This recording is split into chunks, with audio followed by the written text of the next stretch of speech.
ఏపీలో రాజ్యసభ ఎలక్షన్స్ ఆసక్తికరంగా మారాయి. ఇరు పార్టీల్లో జోరుగా క్యాంప్ పాలిటిక్స్ నడిచే అవకాశాలున్నాయి. మరి రాజ్యసభ ఎన్నికల్లో వైసీపీ లెక్కలేంటి? టీడీపీ పోటీ చేసే ఛాన్స్ కనిపిస్తుందా?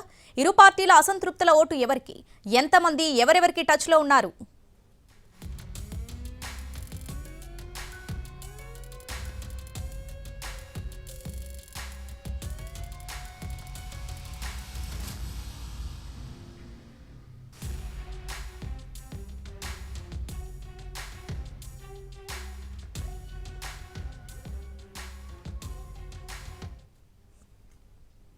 రైట్, ఏపీలో రాజ్యసభ ఎలక్షన్స్ ఆసక్తికరంగా మారాయి. దీనికి సంబంధించి పూర్తి అప్డేట్స్ మా ప్రతినిధి పిఎంఆర్ లైవ్ లో అందిస్తారు. పిఎంఆర్.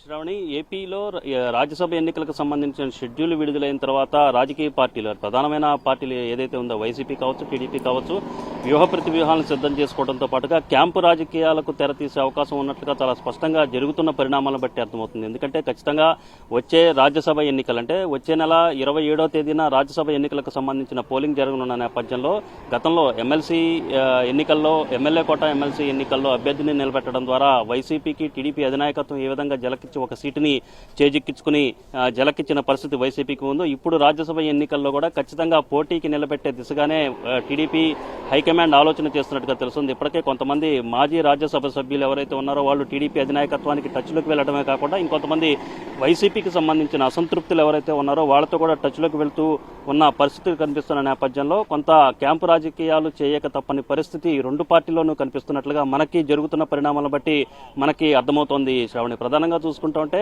తెలుగుదేశం పార్టీ ఇప్పటికే లెక్కలేసుకుంటుంది, అంచనాలు వేసుకుంటుంది. ఒకవేళ పోటీకి దిగిన తర్వాత ప్రస్తుతం తమకున్న సంఖ్యాబలం కాకుండా ఇంకా ఎంతమందిని తమ వైపు తిప్పుకోవాల్సిన అవసరం ఉంది. వైసీపీకి సంబంధించిన అసంతృప్త నేతలు కావచ్చు, వైసీపీకి సంబంధించిన ఎమ్మెల్యేలు ఎవరైతే ఉన్నారో వాళ్ళతో ఓటు ఏ విధంగా వేయించుకోవాలన్న అంశం మీద ఇప్పటికే కసరత్తు చేస్తున్న పరిస్థితి కనిపిస్తున్న నేపథ్యంలో ఇప్పటికే గంట రాజీనామా అనేది ఆమోదించిన నేపథ్యంలో మొత్తం ఓవరాల్ గా చూస్తూ ఉంటే 174 ఓట్లు అనేవి రాజ్యసభ ఎన్నికల్లో ఓటు హక్కు వినియోగించుకోవాల్సిన పరిస్థితి ఉంటుంది. ఒకవేళ రెబెల్ ఎమ్మెల్యేలుగా ఉన్న 8 మంది ఎమ్మెల్యేలు ఎవరైతే ఉన్నారో వాళ్ళ మీద కూడా అనర్హత ఓటు వేస్తే మొత్తంగా 166 మంది ఎమ్మెల్యేలు ఓటు హక్కు వినియోగించుకునే పరిస్థితి కనుక ఉంటే మొత్తం తెలుగుదేశం పార్టీకి 24 అదనంగా ప్రస్తుతం ఉన్న స్థానాలు కాకుండా అదనంగా ఇంకో 24 మంది సభ్యుల మద్దతు, ఓట్ల ఎమ్మెల్యేల మద్దతు అవసరం ఉంటుంది. సో ఈ నేపథ్యంలో తెలుగుదేశం పార్టీ వైపు నుంచి ఇప్పటికే పార్టీకి సంబంధించిన కొంతమంది సీనియర్ నేతలు అయితే చాలా స్పష్టంగా చెప్తున్నారు.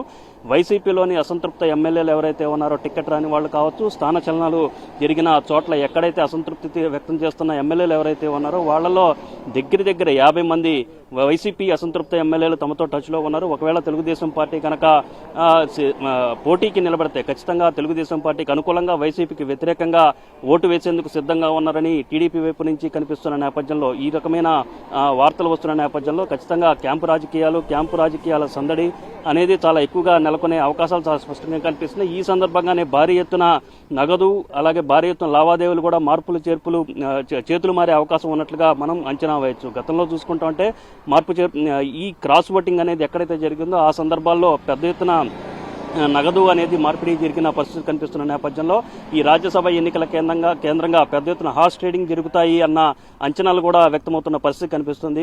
సో ఈ నేపథ్యంలో పోటీ అనేది జరిగితే కనుక ఒక విధంగా ఎమ్మెల్యేలకు పంట పండినట్లే అన్న చర్చ కూడా రాజకీయ వర్గాల్లో జరుగుతున్న పరిస్థితి కనిపిస్తున్న ఈ సందర్భంలో ఈ నెల రోజుల పాటు అంటే వచ్చే ఎన్నికలకు సంబంధించిన వ్యవహారం కూడా చాలా స్పష్టంగా ఉంటుంది. కాబట్టి ఇది ఈ టర్మ్కి వీళ్ళు రాజ్యసభలో ఓటు వేసే అవకాశం ఇదే తుది అంశంగా ఉంటుంది. కాబట్టి ఖచ్చితంగా హార్స్ ట్రేడింగ్ అనేది పెద్ద ఎత్తున జరుగుతుందన్న అంచనాలు కూడా వ్యక్తమవుతున్న ఈ సందర్భంలో క్యాంపు రాజకీయాలకు రెండు పార్టీలు కూడా పెద్ద ఎత్తున తెరలేపే అవకాశాలు ఉన్నట్లుగా మనం భావించవచ్చు. శ్రావణి.